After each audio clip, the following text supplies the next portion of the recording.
Alright, we are here to play Philosopher 2, Governments and Grievances.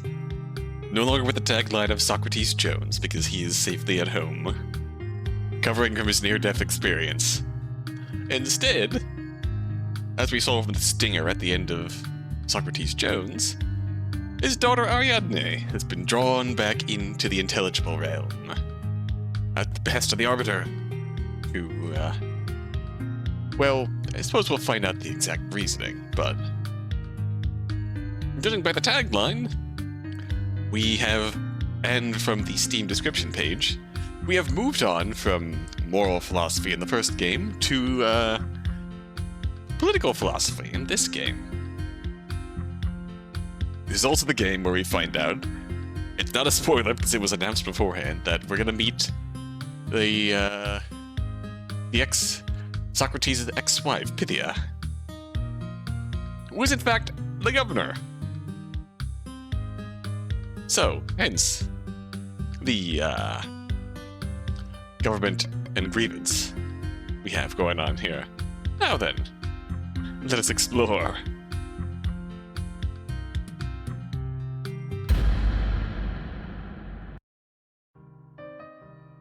Prologue. Perchance to dream. Ooh. Smith versus Tucker. Spark flew at the second New York senatorial debate, with incumbent Pythia Smith, senator, not governor, with incumbent Pythia Smith fighting off inroads from challenger Franklin Tucker. Why do you look at this salesman in the first game? These programs have value. You can't just dismiss philosophy and education like this. Nonsense, Senator. No one cares what some old farts think. They care about their money, and you keep spending it. Tucker has opened a 10-point lead over Smith as insiders say her campaign is considering a pivot away from... Jen, could you turn that off? It's distracting. Sorry. There she is. Oh, great. All I can hear is the party downstairs. Perhaps we've pivoted away from the stinger at the end of the day here, and we've moved on to college, Ari? Wow, what a bummer. Oh? Hmm? Like, the news. Everyone's talking about... No, I can't think about politics right now. Jen, I need to focus on tomorrow's test. Oh? Oh? Jen, you hovering over my shoulder doesn't help me focus. Sorry. Roommates? But Ariadne, listen. If she suggests we go to a party again, what if we ditch our schoolwork and head to the party? Please, no. So you're gonna stay in and be sad. I'm not sad, I'm studying. Uh-huh. Well, the studying is sad. You've been at it for days. And, like, there's no better escape from political doom than at a party. Girl's got a point. We have another compelling top-rate argument here. You stink! The only thing worse than my opponent's argument is their truly nauseating aroma. Very good. I love that. Sit about.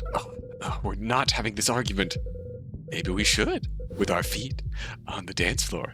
Are you flirting with me? Look, I get it. If I were you, I'd be totally bummed too.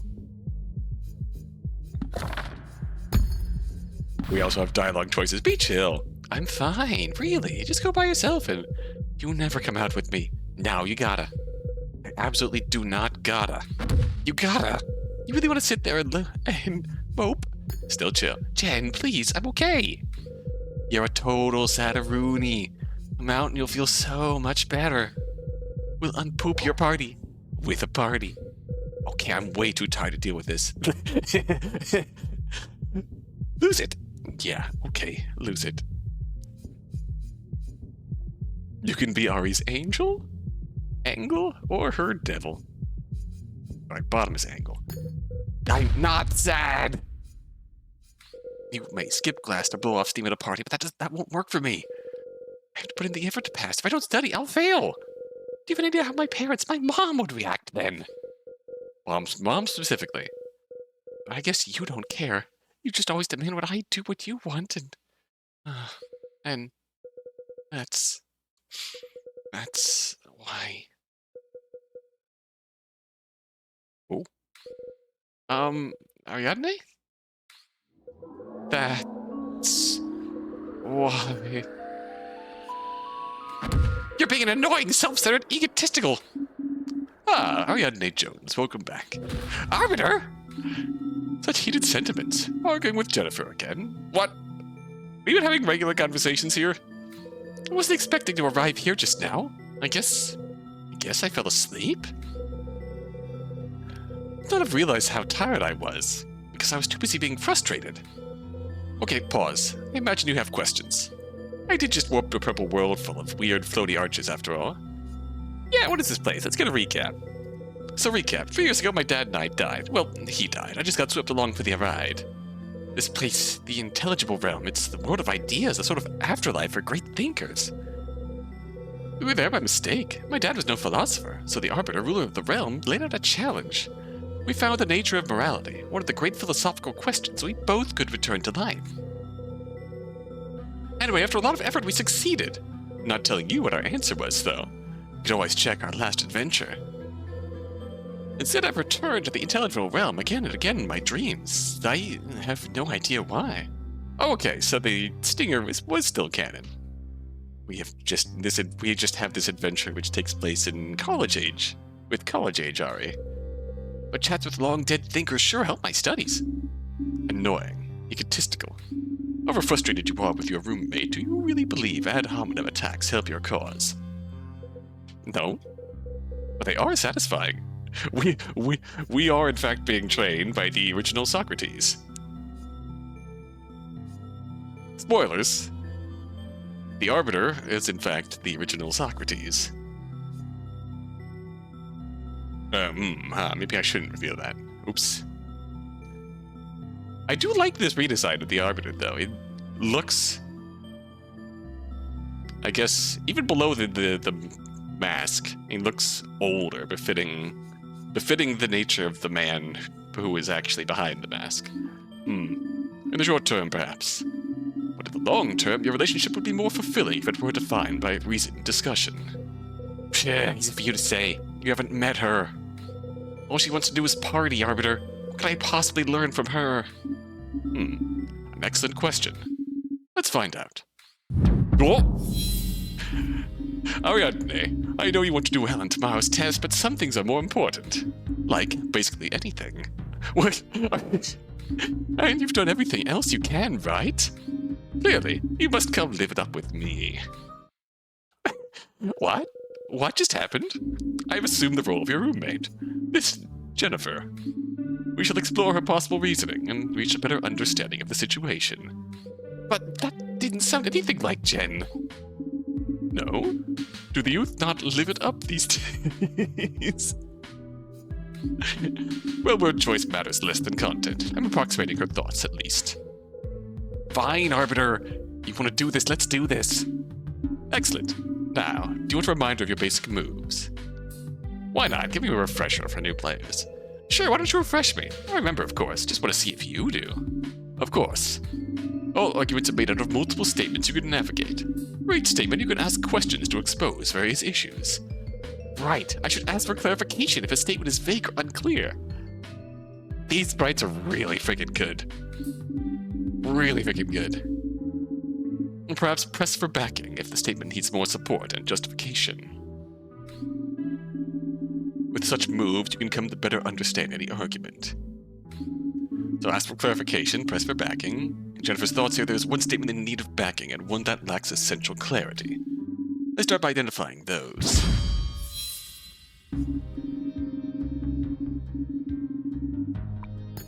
Can you clarify what you mean by this? The multiverse will not end if you do not receive a perfect score on tomorrow's test. The test is cosmically inconsequential.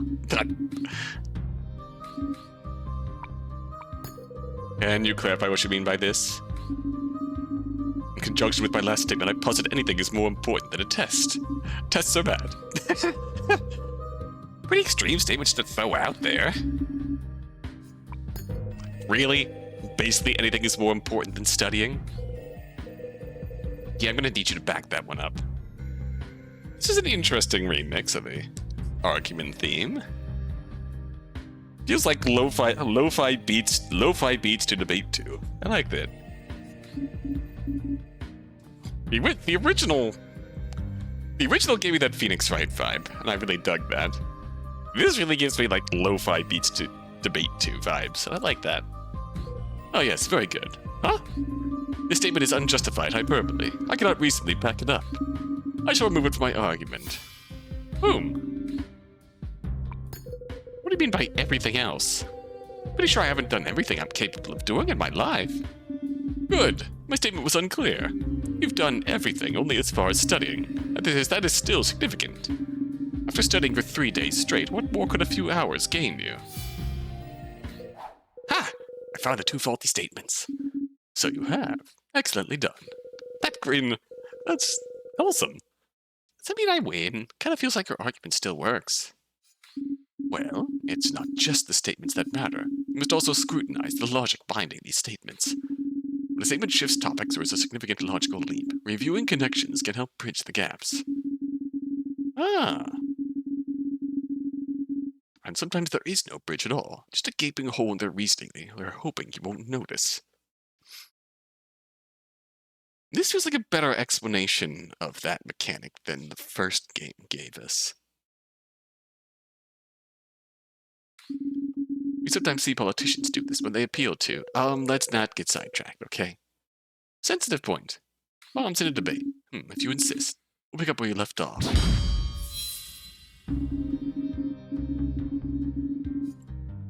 Your returns on studying diminish greatly.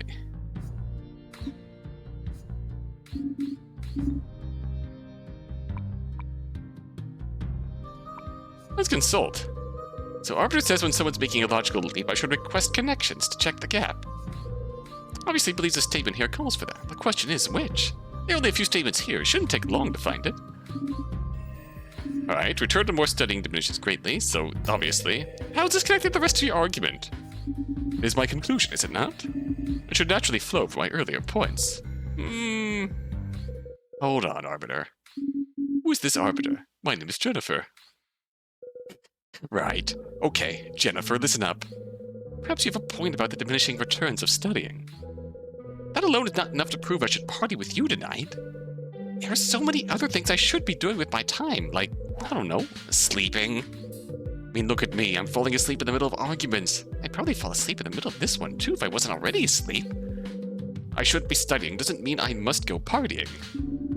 So your counter proposal is to take a nap instead. Or anything, really. Play games, read the news. Don't read the news. The set of all valid activities is not limited to studying and partying. Very good. This is indeed a valid counter, but I have one of my own. You'll miss out on key life experiences if you stay in all the time. Parties allow you to work on your social skills. Plus, dancing is good exercise. That fucking smug smile of his, I love that. They should forget everything else and come to all the parties with me. All the parties? I thought we were just talking about one party. If partying is the ideal use of your time, we can easily apply our logic to all instances. Choosing to stay inside would never render you a stunted and malformed being. Wow. Yikes. This is what I, Jennifer, believe. Naturally. Perfect sense. To be clear, if I was the Arbiter, himself a stunted and malformed being, I would not believe this. Well, alas, I am not him. I am Jennifer. The value of education, and the idea slate. That reminds me, I can do more than just ask questions, right? I can also challenge individual statements. Set a counterpoint with my idea slate that clashes with the statement and send Jen's hopes and dreams crashing to the ground. Exactly. And since it's most effective to present someone's own ideas back to them, you are generally limited to those. Remember that if you shout incoherent counterpoints or claims like, your reasoning is bad because you smell bad, it will hurt your credibility. If you lose all credibility, it is your hopes and dreams that will crash to the ground. Thank you for that.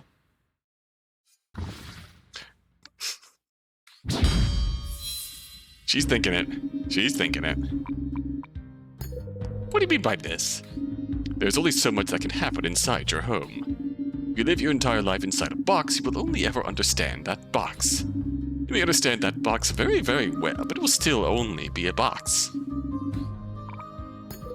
What reasoning do you have to support this statement? Let's say outside there is a beautiful sunset, or perhaps a play of some sort. Everyone loves plays, yes? These are all things you would not be able to experience inside your room. What if I looked out the window? Are there a large variety of plays being performed outside your window? Well, no. Pity. Then my point stands. How's this connected to the rest of your argument? It establishes that remaining inside has consequences which are far from ideal. This reality sets up my proposal of the alternative. What do you mean by this? Having to socialize at parties will make you better at interacting with people. This is just debating an introvert. At some point, Ariadne Jones, you must learn to talk to people who are not old. Or dead. Blech. Harsh? The Arbiter doesn't think that. That is just what Jennifer thinks. Sure. Thanks for the clarification. What reasoning do you have to support the statement? Parties, through their very nature, force interaction. It's natural that the more you interact, the better you will become at interacting. How am I supposed to talk to anyone with music blaring from every surface? Not long ago you were yelling at me. I'm sure you'll manage. And once you do, imagine how easily socializing will be in settings where people can actually hear you. How's this connected with the rest of your argument? This establishes how parties help you socially. Simple enough. Dancing is good exercise. What do you mean by this? Dancing is an excellent way to stay in shape. I love it. Arbiter, when have you ever danced? My name is Jennifer. But since you bring him up, the Arbiter is fully capable of dance. Bold! Look at him go! Smooth! Yeah, wow, yeah, that was great. What reasoning do you have to support this statement? It is obvious dancing burns up to 443 calories per hour. It makes it about as intense a workout as going rock climbing. Oh, okay then. Can't really argue with that. That's some serious facts. How's this connected with the rest of your argument? It establishes how parties help you physically. Simple enough? What do you mean by this? As parties help with all you need, you should come to all of them. All I need, huh? That's our hint. What reasoning do you have to support this statement? I believe I just gave you several reasons. If parties help with the essential ways I described, you are obligated to come out with me. I mean, can you think of any other valid way to spend your time? It's rather moral, right? It increases the overall happiness, but you're increasing your overall happiness by going to the party, so you're obligated to do so, right? I can think of several. It is moral and right, but you should challenge me with one. Otherwise I'll continue to believe there are none. Forever. Alright, we'll do so. We'll do so. Nonsense! Yeah, finger point. Okay, listen. These benefits of going out, they're real. They make sense. There's a reason people have been throwing parties since pretty much forever. So you'll come out with me? I didn't say that. I can't get over that smug smile. It's amazing. It's the case your argument makes is incredibly one-sided. But by partying, you gain a fit bod. Social skills, and I can even import things too. Like, here's a twist for you. Learning. Learning. Nonsense. Yeah, learning. My studies help me understand the world, prepare for the future. If I did nothing but go to parties, that'd all go to waste. Well, you may be right, there's value in going out. You go too far presenting partying as the only option. You focus on what will be gained and gloss over what will be lost. Look, I don't understand you, Jen. You're always out. You never do any schoolwork. We just have different values. I'll try to respect that if you can respect my space. Good. Ooh. Respecting those you disagree with is important, especially when they return that respect. At this point, I believe you two would come to an accord. However, one cannot always hope for such a reasoned discussion. Oh no! Look, you'd forget all that junk and come to the party with me. Having a shut-in roommate is gonna be the death of my social life. And that's not even getting into how unfairly you treat me. I just feel like you are being really selfish about this. Ah? The expressions in this game are so good. Already, I'm barely into the prologue, and already, this is really good. What the hell, Arbiter? Arguments can get heated, after all. I previously posted a rational approach on Jennifer's part. This is also a possibility. Now, earlier, mentioned it is most effective to present people's own ideas back to them. This remains true. But remember that if no challenge is immediately apparent, you can often find new ideas by using your question moves. Asking questions to reveal internal contradictions is the core of the Socratic method of reasoning. It's a very pointed piece of advice. Ignore it if you wish. Give me a moment to get back into character. Oh, I'm so angry you won't go to the party with me.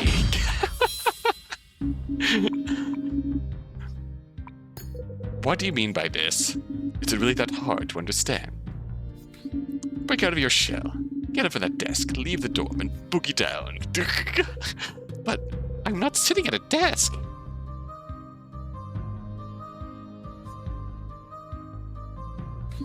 I'm visualizing the setting. It adds realism to the performance. Can you support this statement? You may think this book stuff is important, but it's not. When you agree to come out with me, you'll see how obvious that is.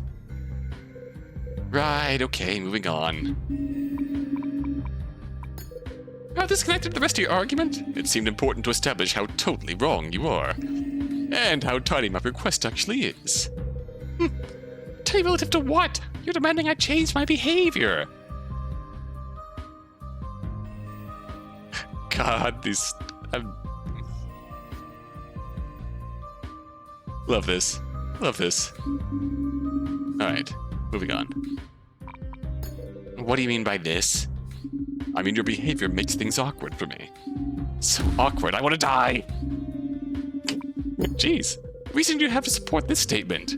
Every day, when I talk to my friends, they laugh at me. They're all like, girl, Ari is such a square, I bet her squareness rubs off on you. I'm sure they never heard that conversation. Well, in this thought experiment, they do. All the time. Think. You could save Jennifer, me, so much trouble if you just went out. How is this connected to the rest of your argument? It establishes that the negative consequences of your rigidity extend beyond you. A guy with a cloak and anvil skull is calling me rigid. God, I'm hopeless.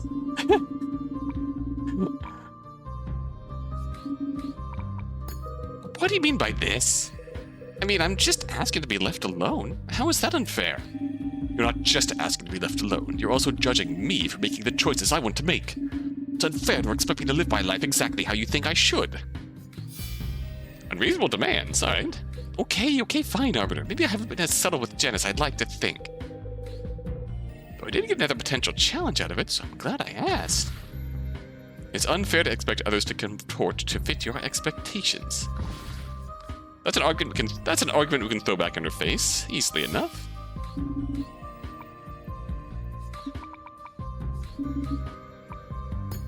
What do you mean by this?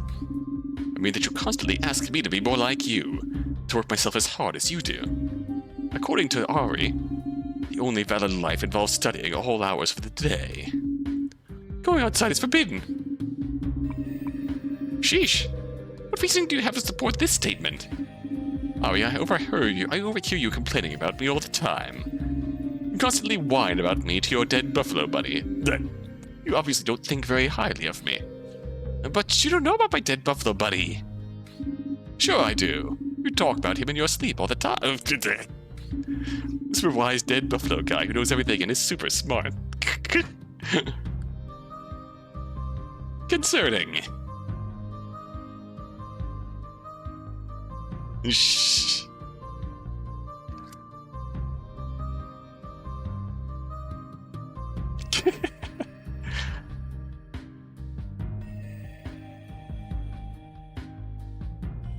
Sorry, I'm just admiring Arbiter's smug grin. And now you're just making this weird, Arbiter. There's no way Jen knows about any of this. How is this connected to the rest of your argument? I mean, how I feel about you isn't gonna change. Going out doesn't seem related to whether or not I should. If I could go out whenever I wanted without feeling ashamed, maybe I wouldn't need you to go out with me so badly. But I feel this constant pressure from you to change my behavior. So my only hope is to get you to go out with me. See if maybe that will change your outlook, even a little.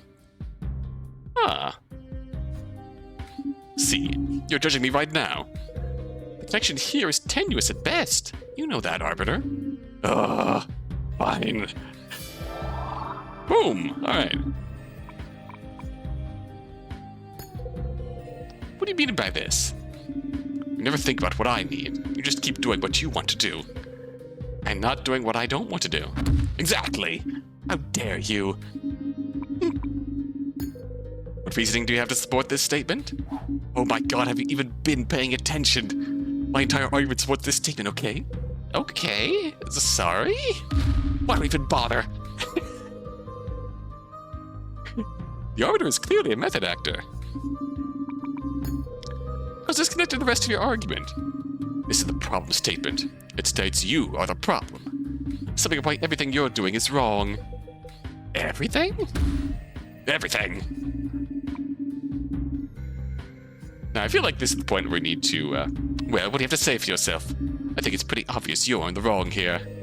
He's being deliberately antagonistic. It's giving me flashbacks. What did he say? No challenge is immediately apparent. You can often find new ideas by using your question moves. Oh, that new idea. Let's see if I can put it to work. I like the little actions we can take here. Nonsense! Oh no! Hold on, Jennifer. It's unfair to demand people contort to fit your expectations. That's right, it is. I said so myself. Okay. Wait, did I do it? Do you admit your argument is wrong? What? No. At least, not here. A particular statement doesn't ask you to do anything. It just states how I feel. There's another statement here. Oh, that's very tutorial-y. I directly demand and you say something. You do something. That would be more clearly contradictory, would it not? You definitely haven't done so. Not here, not anywhere.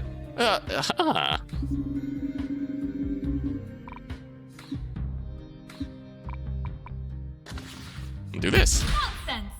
There we go. Alright, I've had enough of this, Jennifer. Okay, Jennifer.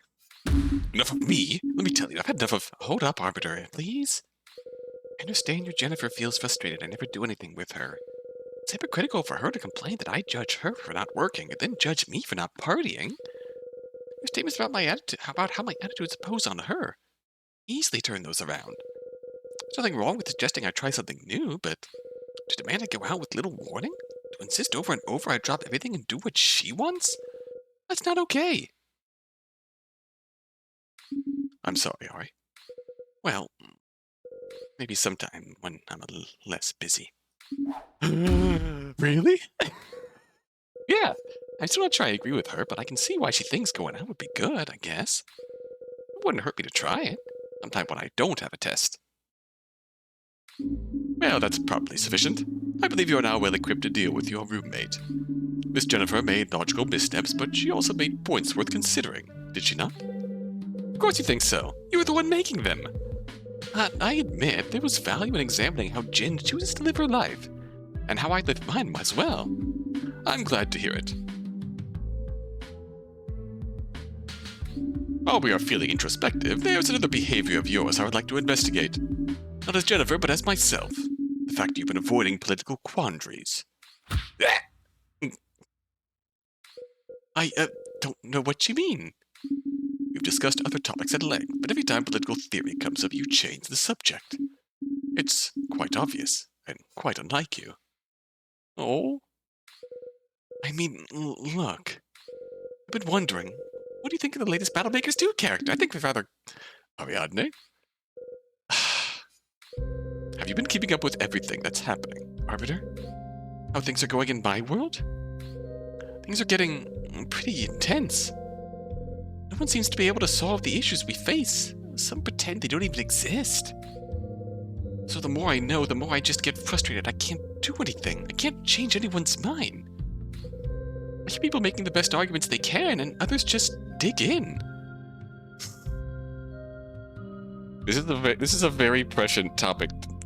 This is a very prescient topic to write about right now. This is a very prescient topic to write about right now. It all feels so pointless, you know? Well, you definitely won't accomplish anything with that attitude, Pumpkin. What? It can't be. Things are never going to be easy, but you just can't back down. You have to keep trying. Who are you? How did you access this plane without my knowledge? Oh no. You actually wear a cow skull. I had hoped Socrates was embellishing. Hi, Mom! Arbiter, this is my mother, Phineas Smith, the senator. Ah, yes, Senator Smith. I should have recognized you. Your efforts to promote philosophy have certainly caught my interest. Mom, I don't understand. How are you here? Are you dead? Ha! I can't believe I'm here either. Just wait till those imbeciles in the Department of Responsible Spending get a load of this. Listen, Arbiter, we can form an exciting partnership for everyone's benefit. Mom?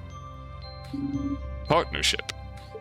That's right. I need just a few more endorsements to convince the voting public. Seriously, how are you here? I'm getting to that, Pumpkin. Ariadne, take a deep breath. Arbiter, if she's here in the afterlife, does that mean her life is... Oh, I'm fine, Pumpkin. I feel more alive than ever. How are you here? Get here with the power of a...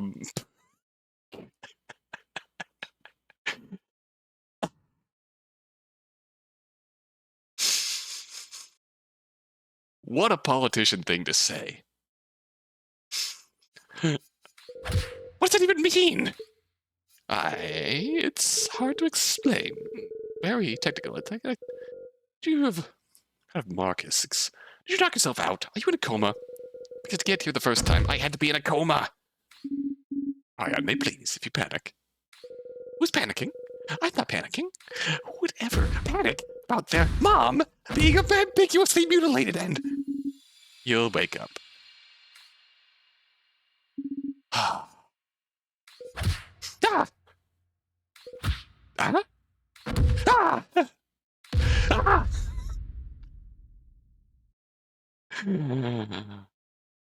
Oh, she's got a mill calendar. In the corner there. Jen? You're still here? Well, yeah, I got worried when you passed out in the middle of yelling at me. So I skipped the party and put you to bed instead. Oh! Do you want to talk? Something up? Alright. Okay, deep breath, alright. What do I do now?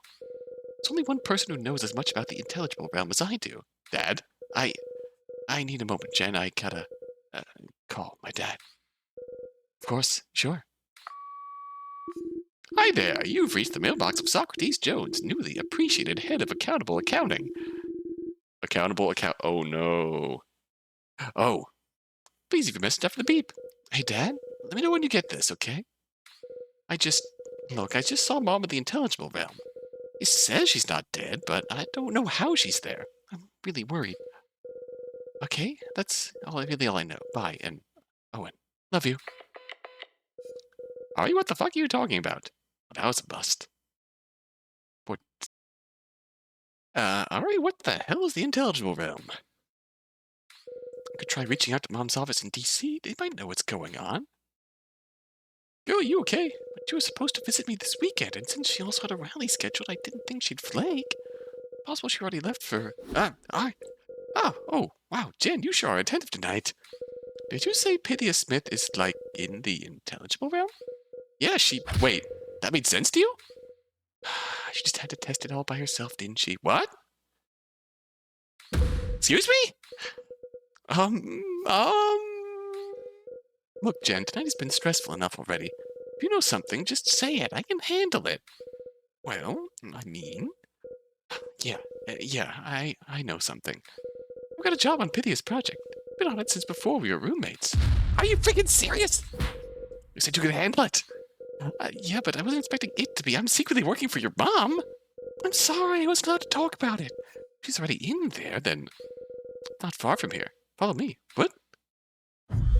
Where are we going? Has an elevator always been behind this bookcase? Hurry up before someone sees. What is going on here? This is all very covert ops. Are you FBI? CIA? I swear, I had no idea. No, but to be honest, you're not as far off as you could be. Welcome, Ari. The CAPRA. Oh?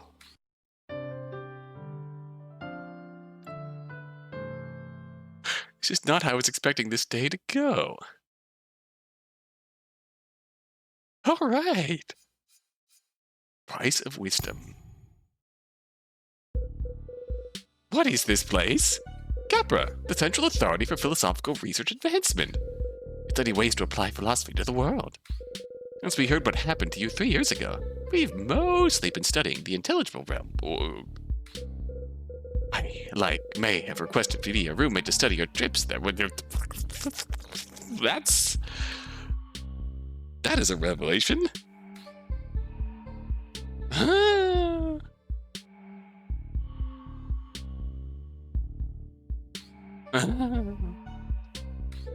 Are you okay? Take a deep breath. This must be totally overwhelming. And that's actually, this all makes sense. Really? I mean, relatively, yeah. Existence of an afterlife dedicated to philosophy? Okay, that's pretty far-fetched. I've been there. I know it exists. Once you've accepted the intelligible realm exists, it's only natural someone would be looking into it. Just didn't think that someone would be my mom and my roommate. Oh, I was so looking forward to blowing your mind. You're so chill. Perhaps you could learn a thing or two. Jennifer? Marcus? You must be Ariadne Jones. The boss speaks highly of you. And you are? Marcus Plato, lead engineer. Machinery, you see, I'm responsible for it, including, I assume, the reason you have been brought here today. What? What is that? The pinnacle of our research, a portal to the intelligible realm. Are you serious? That's possible? CAPRA has always been Boss's pet project. She used up most of her clout to fund initiatives promoting philosophy. Our early efforts, however, left much to be desired. Millions were spent on educational software no one used. Our TV series was only slightly more successful. Then there was the musical. You don't talk about the musical. The point is, CAPRA wasn't working out, and Pythia knew it. We were sure to be shuttered, until a single phone call changed everything. There's a plane of existence beyond this one, a world containing all the greatest thinkers, and I've been there. I thought Dad was ridiculous for telling her. I never realized she believed it. Pythia said Socrates isn't great enough to... Pythia said Socrates isn't creative enough to invent a lie like that. Oof. Needless to say, certain parties in government were very, very interested in this discovery. Our budget ballooned, and in time we completed the portal you see before you. At first, we merely looked through it. We watched philosophers debate, get new insights on their ideas and opinions on current events. But Pythia always dreamed of the opportunity to actually visit. So, what? Mom just went through? Yeah, what gives, Marcus? We weren't supposed to test trans-dimensional travel until next year. You know how Pythia is. Light turned green and she dove in. Said she couldn't afford to wait. Light turned green? The portal only works when you're in there. When you're in there. You ride your connection to the realm. What? Yeah, it keeps getting weirder. Our portal only goes one way, but Socrates' account established the existence of a gate on the other side. Yeah, that's what we used to return last time. We believe that by traveling through the gate, we could blind it to our portal, creating a stable bridge between planes. This seems like a terrible idea. That's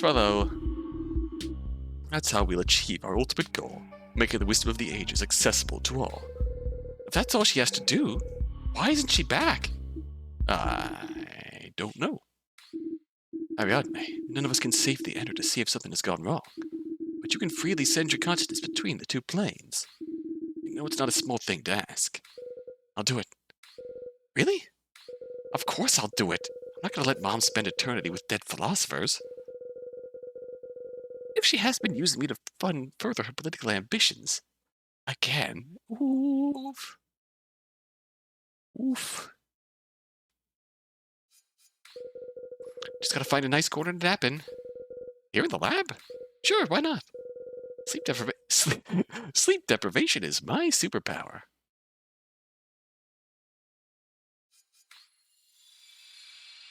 Oh, power move. All right.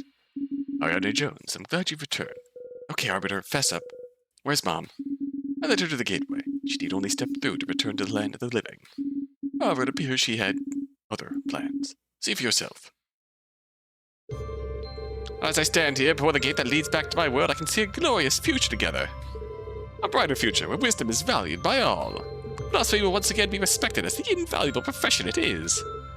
Children will sing the praises of Kierkegaard and Kant. So support our shared dream and tell everyone to vote Pythia. You're quoting votes for... You've gotta be kidding. Pumpkin, you're back. Mom, everyone at CAPRA is worried about you. You seriously staged to give a stump speech. These philosophers can't even vote. They can't vote, no, but they can get out the vote. Oh my god. Nothing unites the public like nostalgia for dead people. If we can unite the public, we can accomplish anything. That's what makes our democracy the perfect political system. What? Mom, that isn't even... What was that? Why is the gate closed? Uh-oh. Last time it shut when Dad accepted the challenge to answer one of the great philosophical questions. But there was no challenge this time. You put out the challenge. You said democracy is the perfect political system. And now that's what we're going to be debating, isn't it? There was no challenge this time. Pythia Smith, if I may ask, what was the last thing you said? That's what makes our democracy the perfect political system. Ah, that explains it. While no formal challenge was issued, the senator just tackled one of the great questions. What is the ideal government? It seems the gate found her answer lacking. So it closed, trapping her here. Perhaps forever. What? That's... Let me out, you unpatriotic portcullis. Are you serious, Arbiter? That's it? Mom's just stuck here forever? No, I said perhaps forever. She's still alive, after all. The gate will reopen if presented with a viewpoint internally consistent and compatible with the realities of the world. If her position evolves or is proven to be as sound as she believes, that should suffice. Oh boy. I know where this is going. We're debating political philosophers. I suggest we debate a bunch of political philosophers, aren't you? You know me so well. Oh yes, can we just skip to the end? Say there's no societal structure that won't have fatal issues and get her out of here? Is that really what you think the answer is? We'll see what we can do about that. So, Arbiter, I can prove my position is valid. We can leave. That is one approach, yes. Perfect. We do that, and the philosophers will have to endorse me. Let's get started. Oh boy. Confucius. Wonderful. It's been too long since I've had fresh pupils. Fresh pupils? I'm over 50. A mere drop in the ocean when compared to my thousands. Pythia Smith, Ariadne Jones. Allow me to introduce Confucius, known to you as Confucius. Born during the spring and autumn period of Chinese history, his ideas have greatly influenced the world. They had particular impact during the Han Dynasty, a period of growth and prosperity for the region. Well, we're here to test how his political philosophy holds up now. Tell us, Confucius, what is the ideal form of government? When building a home, is it not best to start at the foundation? Ruling is a role like any other, an important role, but a role nonetheless. In order to understand that role, one must first understand the importance of roles themselves. The job of any government is to keep a kingdom running smoothly. For a kingdom to function smoothly, however, everyone must fulfill the titles they're assigned. Whenever people assume roles and titles they do not own, strife and chaos will result. Good government thus consists of the ruler being a ruler, the minister being a minister, the father being a father, and the son being a son. Society depends on individuals performing their duties. Thus, the goal of every individual in every role should be to achieve Ren, the perfect fulfillment of their duties toward others, their ancestors, their superiors, their children, and their gods. Thank you for your insight, Confucius. Now, if we'd like to move on to questions... Nonsense. Oh no, no need, Arbiter. The issues here are plain. Oh? Let me tell you about a boy I met in Albany the other day. Little Timmy Jonas. He'd love nothing more than to fit the role you prescribe. To be a son. I'm impressed. Timmy Jonas's wise phrase, but poor Timmy has no parents. You see, they gave their lives to their country. Oh no. And you should hear what accuse poor Timmy of neglecting his duties. Blame him for all the ills of the world. Oh boy, that's... I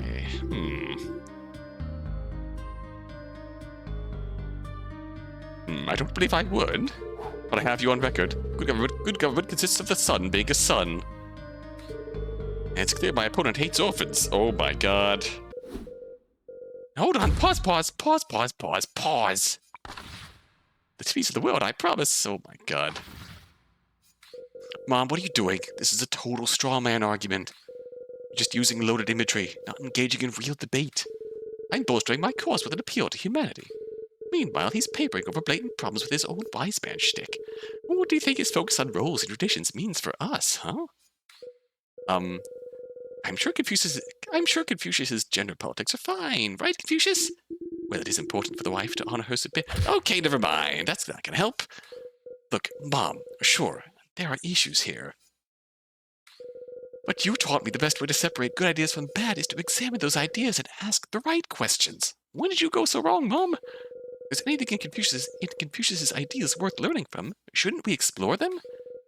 After all, proving your point isn't the only way we could leave. If your opinion changes, that would work too. I don't see that happening, but give it a shot, Ariadne. Let the youth lead, right? Is this for real? She should be amazing at this. But she's treating these discussions of politics like politics. Now she's dragged me into the middle of it. Even if I take over for her, will she ever change her mind? Oh. I have to try. Fine. Arbiter, can I handle this one? Of course, Ariadne Jones. I must say, I'm pleased to see you take an interest. Don't push it. Let's do this, Confucius. I like the relationship between these two. Okay. Don't have any ideas yet. Can you clarify this for me? The government's purpose is to keep society from breaking down. It must maintain the essentials of social order so all can play their parts. Can you give any reasoning to support this argument? A kingdom in discord is hardly a kingdom at all. Thus, the first duty of government is to keep dysfunction from occurring. Makes sense. Clarify this. Every title comes with its own set of expectations. A singer must sing, a fisher must fish, and a banker must... bank. If individuals neglect these responsibilities, society as a whole cannot function. Okay, but how do these titles get assigned? A combination of inheritance and innate ability. Some titles people are born into. Son, daughter, noble. Others we gain through experience. Teacher, soldier, philosopher. We prove we deserve titles by performing them well. Through valor or neglect, titles can change. In the end, all claims must be reconciled with reality. Alright. Titles must be earned. Perform the obligations, prove yourself worthy of a new title. And you give reasoning to support this statement? Imagine a kingdom where builders refuse to build and farmers refuse to farm. Society where no one felt any obligation to do anything. Okay, I'm imagining it. And what do you see? Not much. Some people are sitting in the dirt, eating the dirt. It's not very tasty. Dirt rarely is. Rarely? Your imagination has served us well.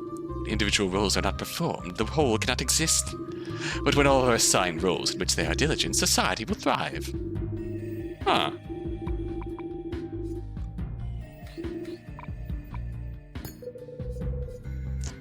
Can you clarify this for me? I think we present the idea we picked up here. One cannot simply claim to be a teacher. To be a teacher, one must teach. Many who are unqualified claim to be things they are not. They boast and posture in order to deceive others. This results in the strife and chaos I mentioned, uncertainty and distrust that erodes the foundation of society. On the other hand, those who are worthy speak modestly, but confidently. They know they are deserving. Is it not better for roles to be filled by the truly worthy? Alright, can you back that up? Imagine that builders tried to farm and that farmers tried to build. Is the problem not apparent? One cannot grow a house, nor can one build a tree. Could be interesting to try. Not again. Again? You did try, Ariadne, when you were 7. The tree you built fell through the window. I was 7. Maybe now I could. Let us all be thankful Ariadne did not choose construction or gardening for a career. Indeed, performing duties one does not deserve is even more disastrous than performing no duties at all. Haters.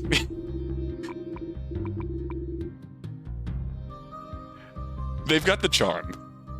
God, they've got the charm so far. This is good. I'm loving this. How is this connected? How is this connected? Establishes the dangers of individuals claiming titles they do not deserve. Let's further on. Maybe it's here then. Can you clarify this? In an ordered society, everyone knows their duties and fulfills them to the best of their abilities. Any reasoning to support this? It flows from my previous statements. If roles are important to a functioning society, and a good government is one that emphasizes such roles. Alright, have this connected. This is my overall point. Everyone must be what they should be. Confucius is a big fan of tradition, rule, ritual. I never have been. So I humor him. You already know you don't agree. Every moment we waste on his ideas, children like Timmy Jones are enough about Timmy Jones! You know there are other ways to engage, Mom! Making sure I'm clear on how these titles work is a good place to start. See, I think we want to present the challenge here.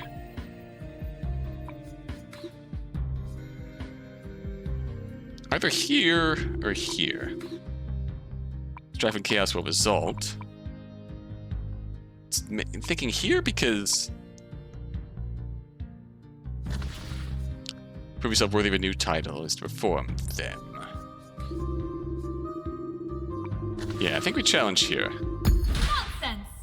Boom. Confucius. For society to function, everyone must stick to their roles, correct? Correct. People prove themselves worthy of these roles by performing them well. One not dance before claiming to be the dancer? Those requirements seem only logical. Each building block has logic, yes. When the blocks are all placed, you've rolled yourself in. To elaborate, my pupil. Your philosophy creates a cycle of requirements with no real entry point. We have to deserve jobs to perform them, but we have to perform jobs to deserve them. How are we ever supposed to try anything new? Oh my god. In a way, we've just walked into the cruel recruiting logic that we live in now. You need experience to get an entry-level job, but you need an entry-level job in order to get experience. But you need experience to get an entry-level job. But you need a job to get entry-level experience. And the endless cycle of pain and misery. Ahem. Astute observation, Ariadne Jones. Thank you, Arbiter. Experimentation is essential to growth. My favorite teacher once told me, take chances, make mistakes, and get messy. The motto in your school, Confucius? Entry-level position, 5 years of experience required. That's exactly my point. Yeah, that's exactly what we just walked into here. My teachings are not so rigid. When essential duties are complete, one is free to direct energy toward other productive ends. What defines productive? Especially when success involves practice or luck. Never released a pop single, but I've thought about it. How will they ever know if that's my ideal role? What do you think, Mom? Should I drop out of college and become a pop star? Nonsense. Wow, he feels that strongly about my pop career, huh? Is it not foolish to assume that the only role of value is that of the expert? Acknowledging yourself as a student of discipline is a title unto itself. Humility and willingness to learn do wonders. To pursue the title of pop star, one should first take on the title of pop apprentice. By studying under a superior who is more experienced, you learn how to fulfill your role. Superior man. Model of superior is necessary to know how to perform. Okay. You can fulfill your role while also taking on the role of apprentice. to learn a bigger role. If only Taylor had answered my letters. Ariadne is a Swiftie confirmed. Our superiors, parents, teachers, and governors demonstrate for us how to be better. With this observation, we answer your initial question, the ideal form of government. Or as we look to superiors for guidance, the top must be a model for all. Those bearing the title of rulers stand at the top of society and shape it through self-discipline. Though orders, punishments, and coercion may help in the short term, they do nothing for the people's sense of duty. But simply by embodying his title well, the ruler provides the essential model to inspire all to live up to their roles. The ruler thus becomes like the pole star, remaining in place while lesser stars pay homage. The moral relationship between superiors and inferiors is like the wind to the grass. The grass must bend when the wind blows across it.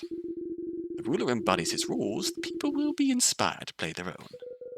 So the role-playing continues. You should get into an RPG, Confucius. I think you'd make a good wizard. Master Kong would never be a wizard.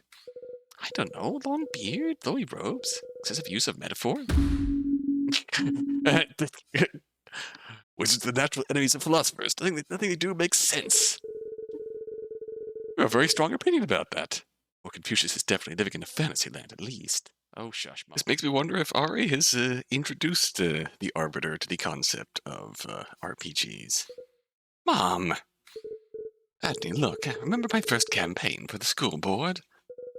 I was 6. All I wanted was to protect humanities classes in our district. And it was going fine until I said offhand that people should pay better attention to their nutrition. My opponent published a big expose on how I wanted to ban pie. They even labeled it Pie-geddon. The joys of politics, aren't they? Take one thing you said out of context and blow it out of proportion and use it as a fear-mongering tactic. I thought if I led by example, laughed it off, it'd pass. But taking the high road didn't work. I lost. I am troubled such behavior still exists. Even in my time, legalism was emerging as a prominent movement. Legalists overlooked the value of tradition and honest work, instead emphasizing deception, hidden intentions, and the power of law itself. But do you truly believe the world is better for having such leaders? If stronger examples had been set, your opponent would never have used such deceitful tactics. But I beat him soundly in the next election. No one remembers him now. I crushed him under my shoe. He's a bug. It's time to ask Confucius your questions, Ariadne.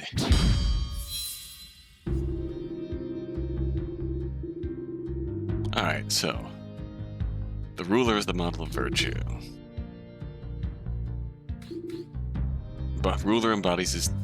So, Confucius's... There's a bit of a break between last and now. Confucius's philosophy is the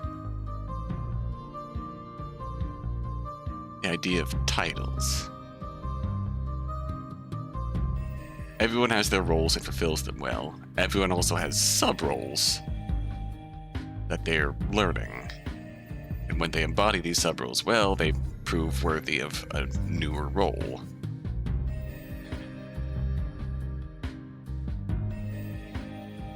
As obviously the superior and the as a assistant adjunct.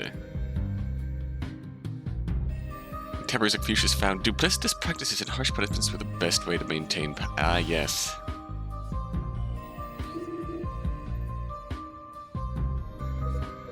So, Confucius believed a just ruler makes everyone else want to be just, too. Just look at the person above you. Act as they do. Well then, no one overlooked in that model. I'm being sarcastic, just in case someone takes my quote out of context. That was clear, Mom. Alright, can you clarify this for me? The ruler stands above all. In such a position, their virtue will influence all. Back that up. Figures such as a king or an emperor are known to everyone. As a result, their conduct can influence an entire kingdom. As children act out if the parent goes astray, so too will subjects respond to their king. This feels like it feels like once again we're hitting on a similar problem.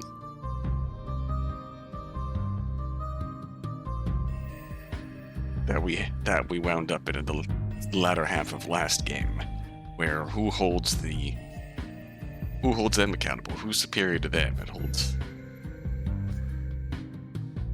Who holds them accountable if they start embodying badness? Wow, that was really verbose of me. Wow, good job, Don. Thus, the ruler embodying virtue is essential to make the people want to be virtuous. How is this connected to the rest of your argument? This is a core premise. We know those below need a model above, and this establishes that the ruler is a natural model.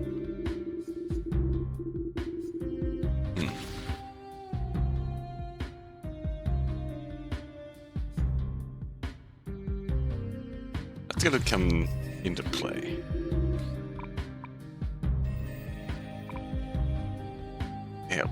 So it may help in the short term. Interesting. Can you clarify this? Threats can make someone act, but it cannot make someone want to act. Not truly. Right, so you can coerce people to behave well, but to inspire people to naturally be good. Can you back this up? That's the ultimate challenge here. You can convince someone to do the right thing under the threat of force, but they will not truly desire to do that thing.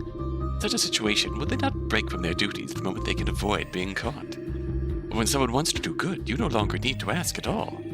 So all is more stable when people internalize the pursuit of Ren. And we do that by having good leaders. How this connected? It's not wise to eliminate the legalist idea that rulers should operate through laws and fear. If such techniques were ideal, rulers would have no need to be just.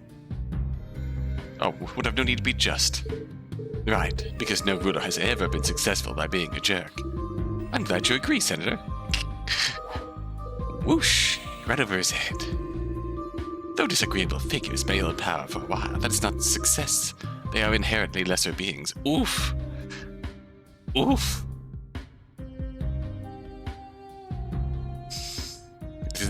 This is also very apt. This is also very apt. I can think of prominent examples. Okay, maybe not a whoosh. That felt like a clapback. But it's possible his earnestness accidentally owned Mom's sarcasm. Love that.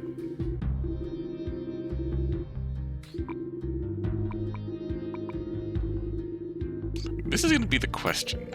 Can you clarify this for me? The ruler provides a model to all of what it means to own a title. The people will see the king as a beacon of worthiness and thus feel the need to be worthy as well. What if the king isn't? Can you give me reasoning to support this statement? Do individuals not look to their superiors for guidance? Apprentices from masters, children from parents, all need a model to inspire them, and the king is the ultimate model, the model of models. In my time I inferred this from observation, but recent studies also support this notion. Seeing another model kindness makes one want to be kind. And as the superior of all, the ruler provides such a model for everyone. For everyone, huh?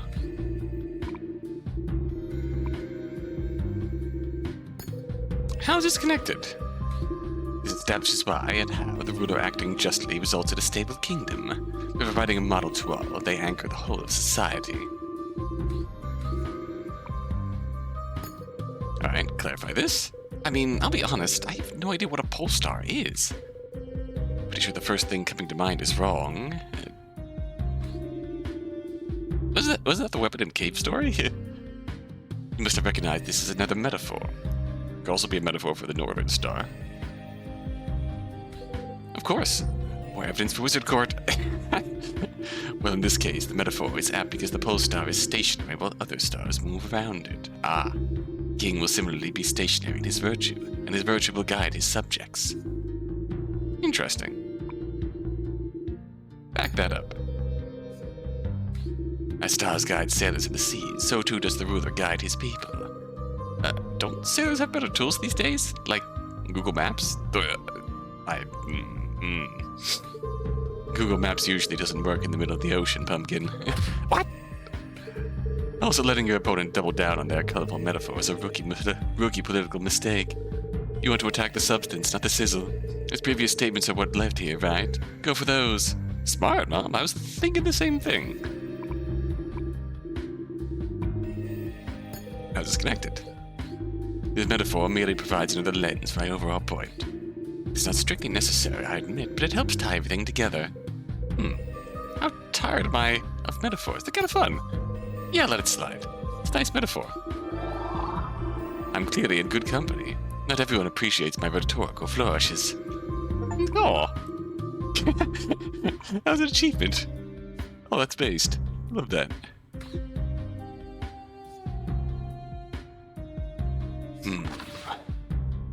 Now I think...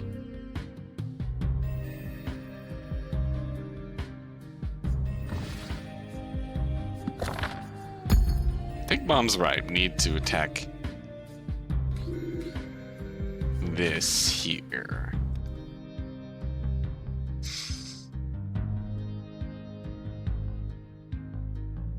We could go in the loop of how the first leader became worthy of the role of leader.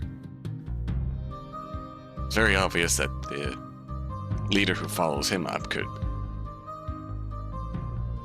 be the apprentice under the current leader, which is all fair and good. I think the problem we have to raise here is legalism.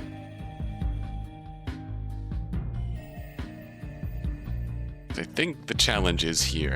I think that's the ultimate challenge here is how do we hold?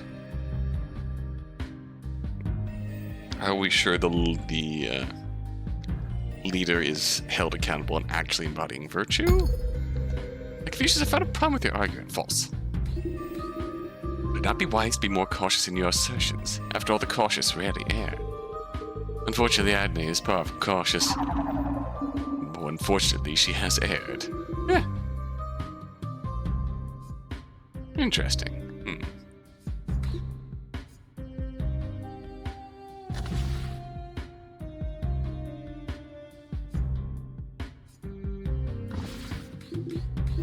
Let me review this here. Just ruler makes everyone else want to be just too.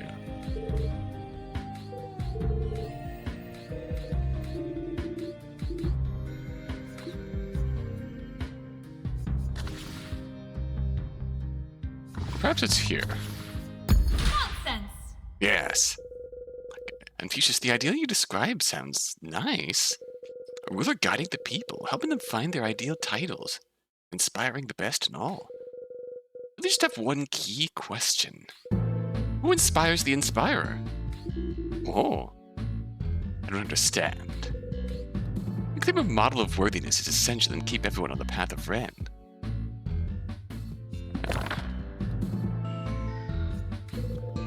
As one at the top, responsibility falls on the ruler to be that model, embodying virtue for all. But where would this ruler get their model from? Who establishes the ideals of their title? There's no one above to keep them in line. Excellent point, Ariadne Jones. Agreed. This will bode great with millennials. Thank you, Arbiter. And Bomb, I guess.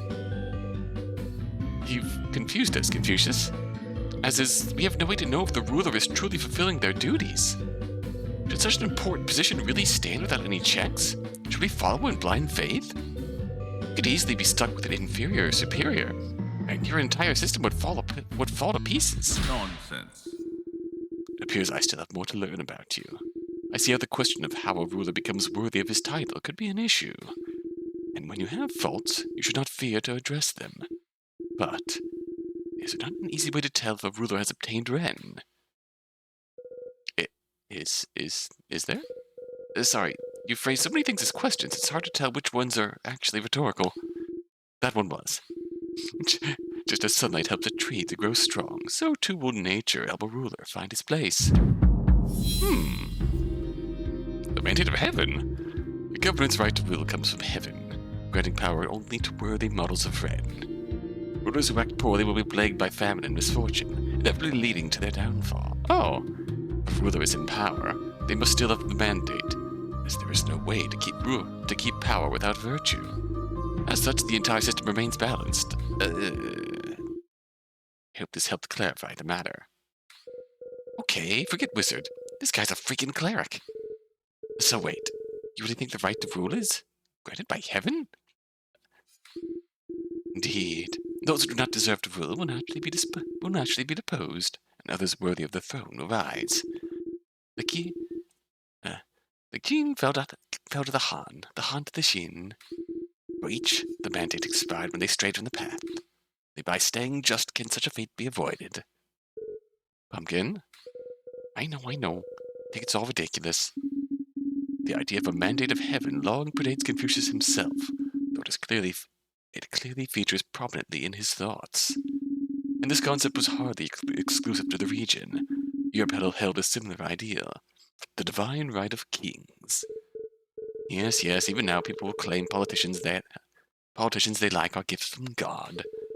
That doesn't mean we have to accept. Unfortunately, simply projecting an idea changes few minds, especially an idea as widespread as this. But if you can find a substantial conflict in their worldview, your odds will be much improved.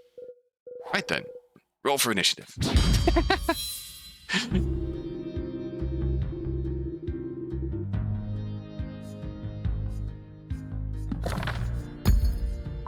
Alright, can you clarify this? Without the favor of heaven, it is impossible to reach the throne. After all, the mandate will only select the worthy. Back this up. Need reasoning. In order for an individual to achieve power, many factors have to line up in their favor. These factors aligning almost amounts to a miracle. Such a miracle would only be granted to the worthy. We can therefore trust they will serve as a model for all.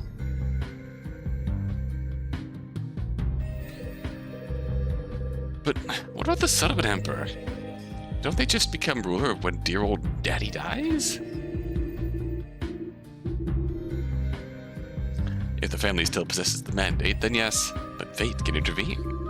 After all, it is not difficult to seize control from an unworthy child. I mean, in theory, yeah, if...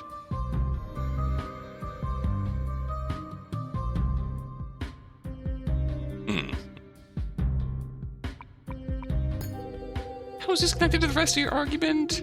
Establish that in order to rule, an individual must already be worthy, thus guaranteeing those who reach the throne embody them. So the beginning of the chain starts with the mandate of heaven. There, the son takes over as the assistant, with the father being the superior model. If the son proves worthy of the role, they take over as leader. That continues until they are, in theory, no longer worthy, in which case they're deposed and a new mandate is handed out to the superior model of Red. Okay. Alright, can you clarify this? The moral sickness of the ruler will be reflected in the state of their kingdom. Natural disasters, scandal, and suffering will surround the nation from all sides. These issues will make it increasingly difficult to maintain control until the ruler is finally deposed. Unless, of course, you have the propaganda machine to blame all of the people that you don't like for all of your problems.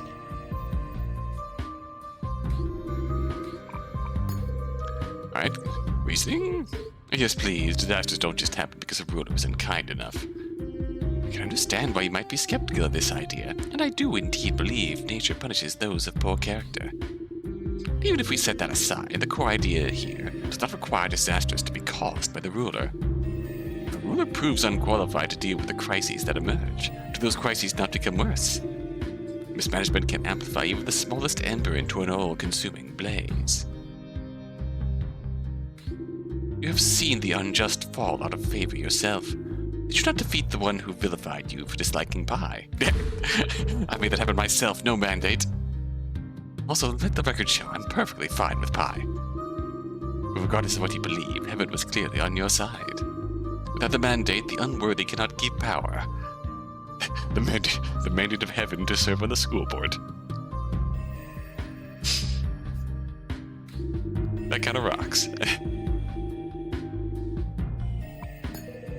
Alright, how's this connected? Only just rulers will be able to keep power, yes. When the kingdom is beset by calamity, the people will know the ruler has lost the mandate.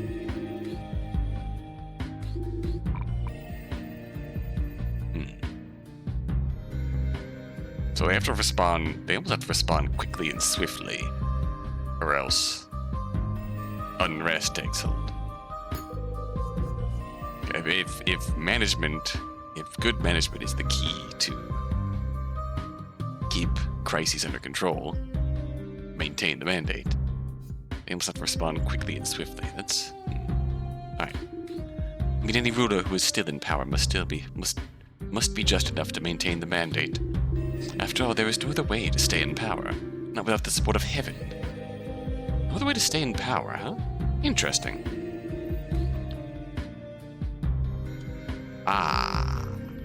Legalism.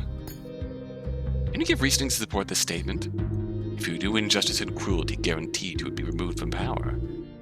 You would have no choice but to rule fairly. Thus, the divine mandate forces rulers to be benevolent. But you're essentially saying that as long as someone manages to stay in control, they must still have the mandate. Is this correct? No matter what they're doing, the leader can only maintain control through just actions. Do we have reason to doubt this? Yeah, we're signposting that this is the statement we need to challenge. Disconnected? Is this not the logical conclusion of my argument? But it must be just to keep fortune on their side and maintain the mandate. This cuts off many despotic options a ruler would have, guaranteeing they serve as a beacon for all. That's so. Come back to that. Let me clarify. Mandate is the final piece needed to establish our ideal kingdom. With it in place, the whole of government will surely embody Ren. Back this up. Mandate corrects the issues you had with the ruler, guarantees there will be a worthy role model. With a worthy role model at the top, how can the people not be inspired to be better? That's just what you argued earlier. Indeed. By guaranteeing the character of the ruler, the mandate addresses your main concern. As a result, the entire system will remain stable. Alright. I feel like I'm caught in a twisted time loop, debating around and around in circles. I need to find a way to break free from this logical whirlpool, no matter what heaven intends. Alright. I think it's pretty much, yeah, clear here. Okay, there's something to the idea that a leader can inspire and shape their subjects. I've cried during too many climactic movie speeches to not believe that. If we could guarantee the quality of the ruler, that could do a lot of good. So, it almost hurts to say, none of this holds together at all. Do go on. It is my turn to listen. On a fundamental level, the logic of the mandate is circular. It's what makes it so difficult to disprove. Ruler will be just because they have to keep the mandate. The mandate's favor promises the ruler will be just. A is true because B is true. Why is B true? Because A is true. But such circular logic is rife for exploitation by the very legalist demagogues you despise. How so, Ariadne? Let's quickly review what works here. Regardless of if the mandate exists, if the ruler believes being unjust leads to divine retribution, that belief itself serves as a check on their behavior, a placebo effect encouraging benevolent leadership. That ruler is only motivated by the fear of losing the mandate, exactly the sort of external incentive Confucius says doesn't hold. So what happens when that weakly motivated ruler acts unjustly? What happens when they get away with it? Sooner or later, all unjust actions, sooner or later, but the damage will still be immense. The ruler either loses faith in the mandate, or worse, believes the fact they've kept power proves they're right. From that point on, the situation decays rapidly. The ruler could use devious tactics to keep the crown, gaining advantage over all. The mandate becomes nothing more than an excuse for the powerful to keep their power. It alone is not enough to guarantee anything.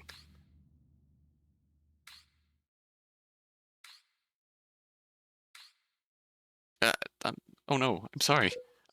Did that not make sense? In my life, I've identified 3 central methods through which we may learn wisdom. The first, reflection, is noblest. The second, imitation, is easiest. The third is experience, and it is the bitterest. So bitter it can be overwhelming. You have given me more to reflect on, my pupil. I must thank you. Very well presented, Ariadne Jones. I believe that concludes this debate. Required time to select a new challenger. This discussion has given me several ideas. Confucius, if you'll come with me. Ah, in the intelligible realm, a request from the Arbiter is as close as we get to a mandate of heaven. Thank you for your time, my pupils. I hope you find what you seek. What ideal can we take away from Confucius's theories here? Again, that was a great thing about the first game, is that even if we disproved everyone's own individual thoughts on morality, they all had a piece we could take away and make something more. If I had to take a guess, I would vote for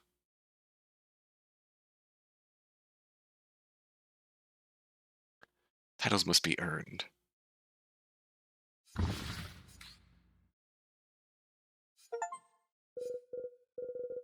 Yeah, first chapter done. Well, Mom, what'd you think? Confucius's philosophy was interesting, right? Despite the flaws. It's neat how just believing in an idea can have an impact. I admit, that went better than I expected. You're good at this, Pumpkin. I need you on my debate prep team. Pass. While it was good, I'm not sure it was good enough. Confucius may have more to reflect on, but reflection won't bring out the votes. I need him convinced, Ariadne. Fully on board with our cause. Oh. For the more distance he gets from this, the more he'll revert back to his same core views. But, hold on. We just need to learn something, right? So we can get you out of here.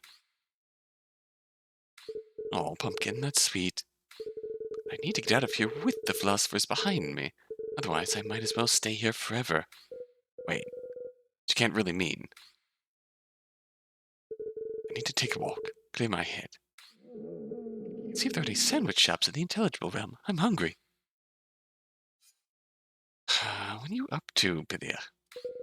Should have known it wouldn't be easy to get her to back down. Guess I should update Jen and Marcus on what's going on. We might be here for a while.